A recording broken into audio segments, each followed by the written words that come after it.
Hello everyone. In this video, we are going to learn how to do steady state thermal analysis using ANSYS Workbench. So first of all, select the steady state thermal analysis from the analysis system. As all the previous problems will define the engineering data or material property from the library. So as we are doing the thermal analysis, we'll select the thermal, then look for the thermal materials into the library from engineering data sources.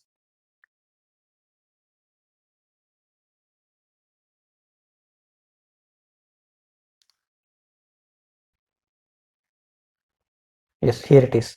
So from the thermal material, you can select any material of your choice.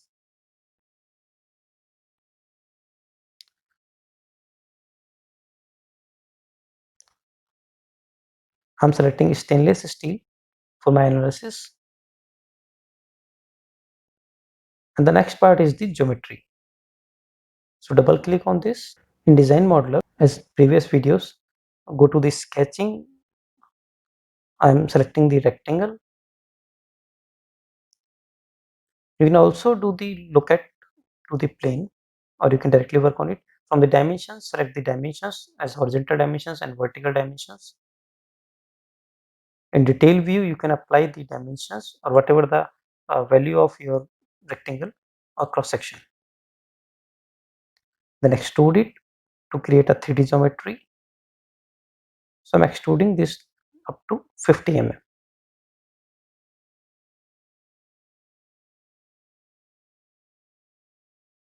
Then generate.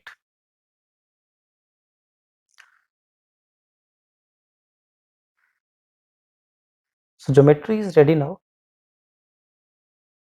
The next is we'll go for the model to apply the boundary condition. The procedure is same in the all the experiments. So in the model, you can apply boundary condition, you can mesh the object. So click on the mesh and generate mesh.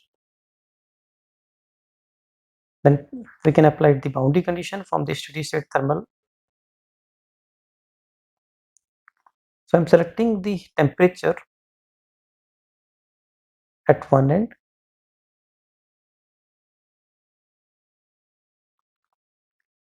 and I'm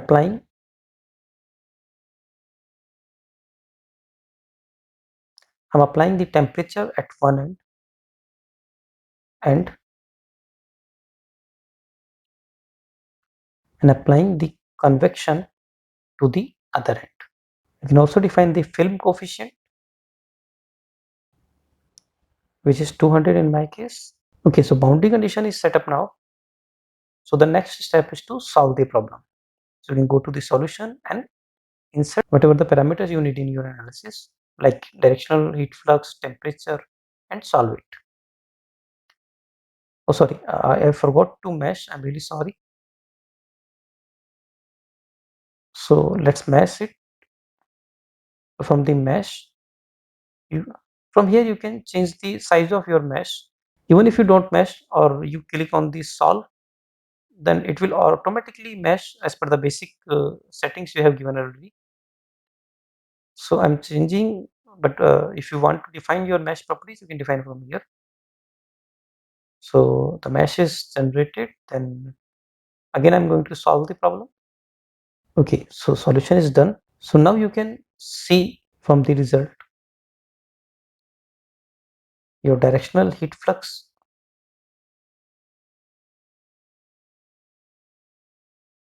or the temperature variation throughout the beam. Also you can insert the other parameters if you want to see, such as directional heat flux and any other properties. Select them and evaluate results. See, this is your heat flux contour plot. You can see where is the maximum heat flux and minimum heat flux is. The red shows the maximum heat flux. Also, if you want to apply the convection or heat flow from any other surface, then you can add from the steady state thermal. So I'm adding the heat flow rate on the surface and applying the magnitude of this, and again solve. So with this heat flow rate, you will get the new results.